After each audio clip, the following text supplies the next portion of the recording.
Et bonjour, aujourd'hui je vais vous montrer comment créer votre propre Juxbox connecté avec un Raspberry Pi en s'appuyant sur l'excellent logiciel gratuit Mood Audio. Ainsi vous pourrez créer votre propre lecteur de musique connecté et lire la plupart de vos morceaux de musique chez vous à travers le réseau en utilisant par exemple un lecteur NAS comme source ou alors un disque dur externe ou une clé USB directement connecté au Raspberry Pi ou tout simplement écouter des radios sur internet. Il s'agit d'un tuto vraiment sympa et ludique. Vous verrez, ce n'est pas très compliqué car l'installation ne requiert que quelques minutes. Vous allez pouvoir le configurer et bien sûr le paramétrer à votre guise. Il existe des logiciels semblables comme PiCore Player ou Volumio, mais Mood Audio a l'avantage d'être entièrement gratuit et open source. Pour ce tuto, il vous faut donc un Raspberry Pi, une carte micro SD. Et je tenais à vous dire que dans ce tuto, je couperai la musique pour pas avoir de problème avec YouTube. Allez, c'est parti pour ce petit tuto.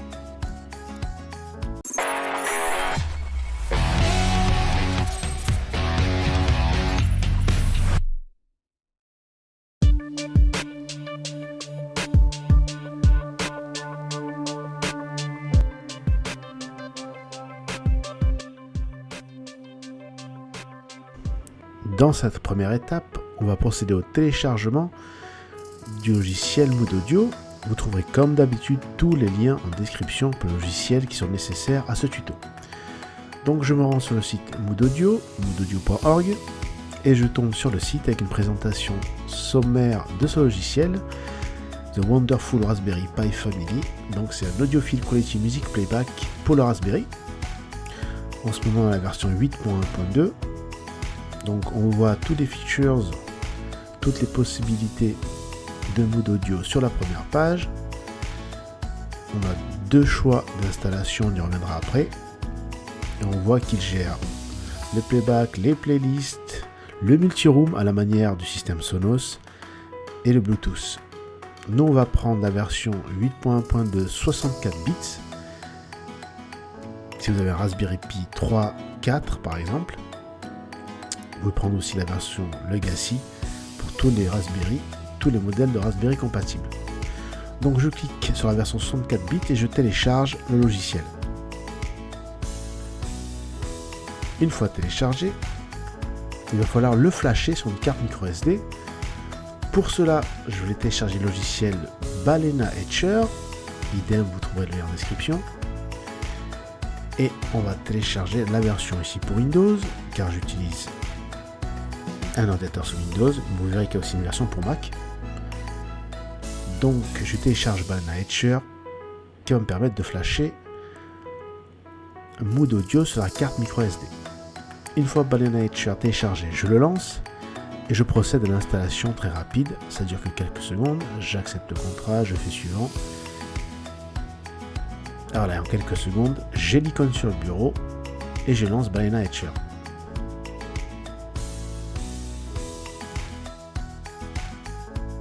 Une fois Balena Etcher lancé, bien évidemment, on insère la carte micro SD dans le lecteur. On va chercher le fichier qu'on a téléchargé tout à l'heure, le fichier de Mood Audio. On choisit ici notre carte micro SD de 16 Go et on fait flash. Donc 3 étapes simples. On choisit le fichier qu'on a téléchargé, on sélectionne notre carte micro SD et on fait flash.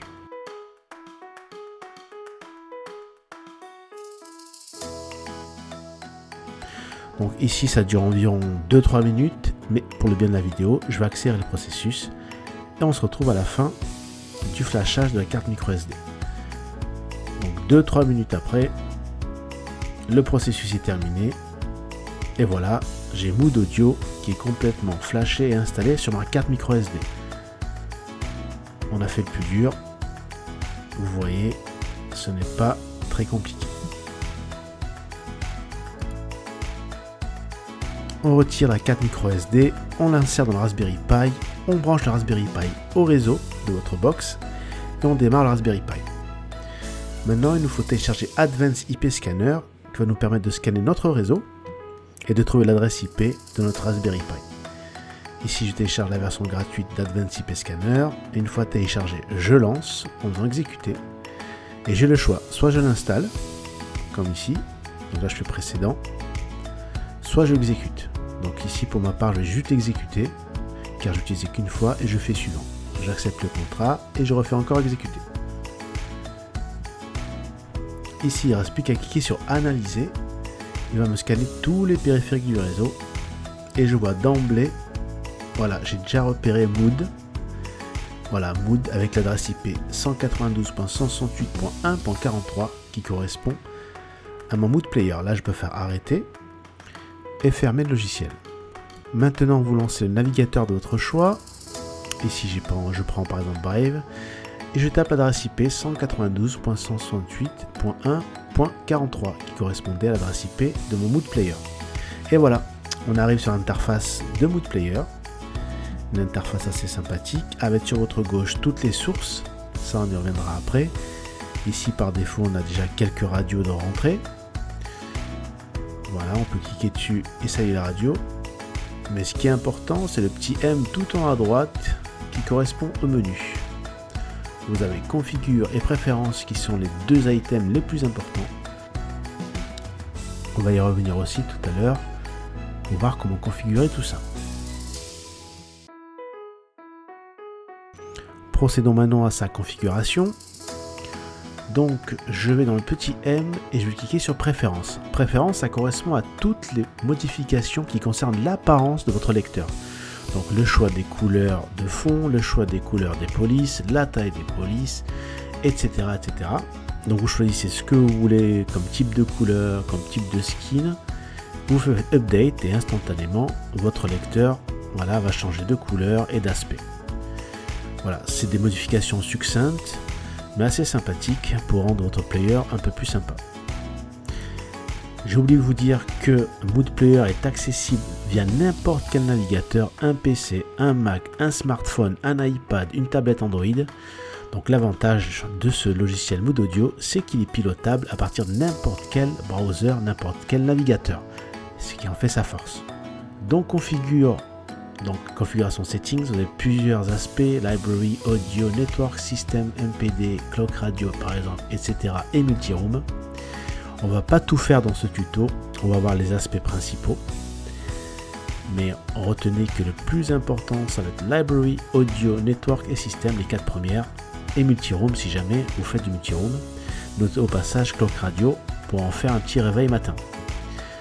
Dans la partie audio config, vous pouvez choisir la sortie, soit le HDMI, le port HDMI de Raspberry Pi, soit la prise jack. Donc vous choisissez ce que vous voulez et après vous faites set pour valider. Ici dans la partie son, vous avez tous les paramètres audio que vous pouvez configurer ici. Donc il y a une ribambelle d'options. Je vous laisse cliquer à chaque fois sur le petit i qui vous laissera apparaître les informations sur l'option que vous aurez choisie. Mais grosso modo, c'est ici que vous pourrez configurer toute la partie audio du système, et notamment le Bluetooth, on verra plus tard. Si on retourne dans Configure et dans Network, ici on peut choisir le type d'adressage, donc soit en DHCP, soit en statique. C'est comme vous voulez, si vous voulez que votre IP soit fixe, vous pouvez le mettre en statique. Et sachez aussi que Mood Audio fonctionne aussi en Access Point, c'est-à-dire vous pouvez définir un point d'accès intégré au Mood Audio et s'y connecter sans passer par le réseau. Dans Système, vous pouvez configurer des choses comme la time zone, la langue du clavier. Ici par exemple je choisis Europe, Paris, ça sera plus simple, surtout si je choisis d'utiliser la fonction clock. Alors, ici je choisis le clavier français. Donc il y a plein de paramètres, on peut également changer le browser title, c'est-à-dire le nom qui s'inscrit sur le navigateur, bon ça c'est plus de la cosmétique. On peut également configurer le CPU governor, c'est-à-dire soit on demand, soit performance, c'est-à-dire comment va réagir le CPU. On peut également choisir si on branche une QSB, si automatiquement elle est montée ou non, etc. On peut gérer les LED également, le port HDMI, le Bluetooth intégré, etc. Alors là, très important, si jamais vous branchez votre Mood Player à un écran HDMI, vous aurez donc sur votre écran l'interface de Mood Player. Ça peut être très sympa. Si vous avez par exemple un petit écran ou un écran même plus grand, vous aurez le retour de l'interface de Mood Audio. si vous voulez le piloter directement en local, en activant par exemple ou désactivant même une souris. N'oubliez pas à chaque fois de faire set pour valider les options, et tout en bas vous avez même un backup, un restore, si jamais vous voulez sauvegarder tous les paramètres pour le restaurer une fois que vous aurez installé votre logiciel. Voilà, après des petites configs de fait, on part à la découverte de l'interface. Donc tout en haut à gauche, vous pouvez choisir les différentes sources, la radio, etc. Moi je choisis de mettre une QSB, donc elle est reconnue automatiquement.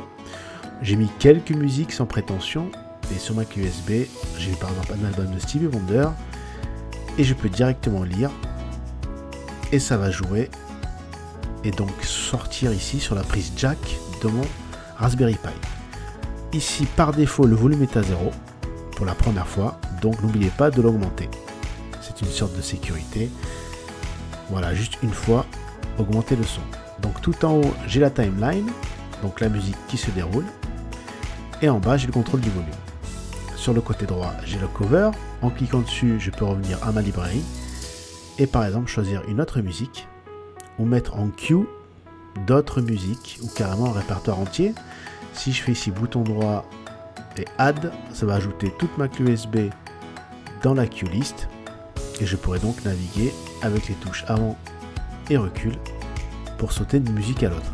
Donc l'interface est très bien pensée, je trouve qu'elle est très bien découpée, avec à gauche les sources, au milieu le contrôle de la timeline et de la musique, et à droite les covers et les informations. Et c'est encore plus sympa en le branchant sur un écran externe, le rendu est assez bluffant. Donc je peux avancer sur la musique et l'accès est vraiment plus rapide. Le temps de réaction est très rapide également. En cliquant sur le cover, je peux choisir soit de classer par genre, par artiste. Et en bas, ici par exemple, je choisis tous les titres Marvin Gaye ou par album. Voilà, c'est vraiment bien pensé. Et idem, je peux soit la lire directement, soit ajouter à la liste. Tout en bas à droite, on a quelques icônes pour voir le rendu, soit de la cover, soit en liste. Donc ici, ça peut être très sympa aussi. Donc à chaque fois qu'il y a une jaquette Mood Player, donc vous l'affiche. Mais moi, je suis pas un très bon élève, car tous mes dossiers ne comportent pas tous des jaquettes. Voilà. Tout en bas à droite, il y a d'autres menus, comme le mode Shuffle par exemple, ou Repeat. Donc voilà, j'ai pas toutes les jaquettes. Parmi ici Marvin Gaye, je possède aucune jaquette. Voilà, c'est pas un très bon exemple. Imaginez dans votre tête, ici, tout plein d'albums avec plein de jaquettes. Enfin, j'ai quand même une jaquette d'Eric Clapton. Voilà, ici. J'ai du Barry White. Voilà, c'est vraiment bien pensé, c'est fluide, et c'est totalement gratuit, je le répète. Donc sur votre droite, si on clique sur le titre, ça nous renvoie directement sur un lecteur externe pour nous envoyer directement sur internet ou sur YouTube. Donc c'est très sympa également. En cliquant sur l'artiste, on revient sur la playlist qui concerne l'artiste. Donc c'est vraiment très bien pensé. Je vous dis que toutes les zones sont cliquables et assez bien pensées. Donc je le répète, tout cela pilotable juste avec un navigateur. Je peux avancer, je peux reculer. Donc ici, je le répète, je lis à partir de ma clé USB ou de mon disque dur externe. Et c'est assez rapide, assez fluide. Vous pouvez également l'ouvrir sur plusieurs navigateurs ou sur plusieurs appareils. Il gère très bien. Et c'est assez stable. Vraiment une belle trouvaille pour gérer toute votre musique à la maison et pouvoir la lire sur directement le Raspberry, ou plus tard on verra pourquoi pas sur des enceintes Bluetooth. Et là ça devient intéressant et ça prend tout son sens. Donc là on s'est amusé avec un disque dur externe avec quelques musiques dessus. Maintenant on va ajouter notre source, par exemple un NAS. Imaginez que vous ayez à la maison par exemple un NAS Synology ou un disque dur réseau. Vous allez tout simplement dans le menu et dans Library et vous faites Create juste à côté de Music Source. Donc ici dans le type vous choisissez soit Samba soit NFS. En règle générale c'est le protocole Samba qui est le plus répandu. Et vous faites Scan et ici il va scanner tout votre réseau et essayer de trouver tous vos lecteurs NAS. Donc soit vous choisissez votre lecteur NAS s'il est dans la liste, mais ici dans l'exemple vous le rentrez manuellement. Donc vous faites Edit, vous rentrez tout simplement le chemin jusqu'à votre dossier de musique, donc l'adresse IP et le chemin qui mène à votre dossier musique. Moi ici c'est par exemple 192.168.1.252/perso/musique.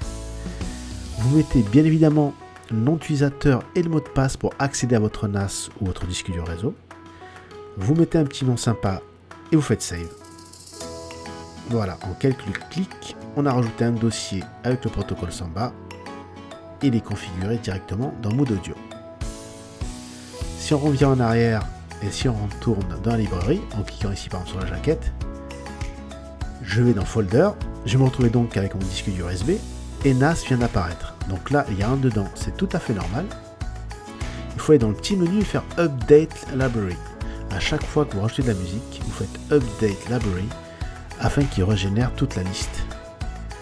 Donc si je retourne dans NAS, j'ai bien Musique NAS et j'ai ici quelques titres en plus, du Bruce Springsteen par exemple, que je peux directement lire et là c'est quasi instantané comme sur une clé USB.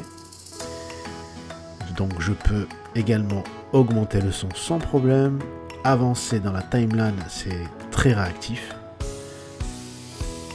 Faut pas oublier que Mood Audio est un système très léger, donc ultra réactif. Là j'ai quand même quelques jaquettes en plus, Diana Ross, Bruce Springsteen par exemple. Non, c'est pas encore la folie, hein. Je devrais m'améliorer là-dessus et rajouter plus de jaquettes. Et voilà, juste pour vous montrer que maintenant on a deux sources, un disque dur externe USB et un lecteur NAS. Et je peux créer mes playlists, je peux créer mes listes favorites, mes musiques favorites, les rajouter, les supprimer et gérer toute ma bibliothèque musicale avec Mood Audio et surtout en profiter dans toute la maison. Dans cette partie, le tuto va devenir vraiment intéressant. On va configurer Mood Audio Player pour qu'il lise sur des enceintes Bluetooth ou un casque audio Bluetooth. On se rend dans la partie audio. Donc là, vous voyez que je suis sur ma prise jack par défaut. Et on va descendre en bas et on va activer l'option Bluetooth. Donc ici, en face de Bluetooth, vous passez de off à on. Voilà. Et vous faites set pour valider l'option. Donc là, on vient donc d'activer le contrôleur Bluetooth. Après ça, on va se rendre dans le menu et dans Blues, ici, B-L-U-E-Z. Tout en haut, choisir Scan défaut et faire Submit. Et va scanner tous les appareils pour trouver s'il y a un appareil Bluetooth en mode pairing. Bien évidemment, si vous avez un casque audio ou des enceintes, vous le mettez en mode pairing. Là, je choisis un casque Bose audio et je vais m'appairer à mon casque Bose. Voilà, une fois appairé, je clique sur Connect. Voilà. Donc, mon casque est appairé et maintenant connecté. Donc imaginez que ce soit un casque ou une enceinte Bluetooth, c'est la même chose. Quelques secondes après, il me reste une dernière chose, c'est de changer l'output juste en dessous. De local, le mettre vers Bluetooth. Vous cliquez sur Change et c'est terminé. On vient donc d'appairer un casque audio ou une enceinte Bluetooth. On vient de la connecter et on vient de la valider. Donc voilà, maintenant je choisis n'importe quel morceau de musique et je vous garantis que le son maintenant sort sur mon casque audio. Et voilà, pareil, c'est très réactif, je peux augmenter le son, je peux avancer dans la musique ou reculer. Le système est toujours aussi réactif. Et si vous avez plusieurs enceintes Bluetooth, vous pouvez les appairer à toutes vos enceintes Bluetooth. Voilà, ce petit tuto est terminé. J'espère vraiment qu'il vous aura plu. Maintenant, vous allez pouvoir créer votre propre Juxbox connecté avec l'excellent logiciel Mood Audio grâce à Raspberry Pi et tout cela gratuitement. Donc vous avez qu'en quelques minutes, vous allez flasher le logiciel sur la carte micro SD, vous bootez dessus, vous tapez l'adresse IP dans n'importe quel navigateur, que ce soit un Mac, un PC, un iPhone, un iPad, une tablette Android, peu importe, vous allez pouvoir piloter toute votre musique à la maison. Bien sûr, il faudra rajouter de la musique soit via un disque dur externe en USB, soit même une petite clé USB, ou carrément si vous avez un lecteur NAS, rajoutez le lecteur NAS comme source. Et en plus, cerise sur le gâteau, vous pouvez même rajouter vos propres radios sur Internet. Donc vous avez un système, toute proportion gardée, qui ressemble comme un système Sonos, mais à la grande différence que tout cela est gratuit et que vous l'avez monté vous-même.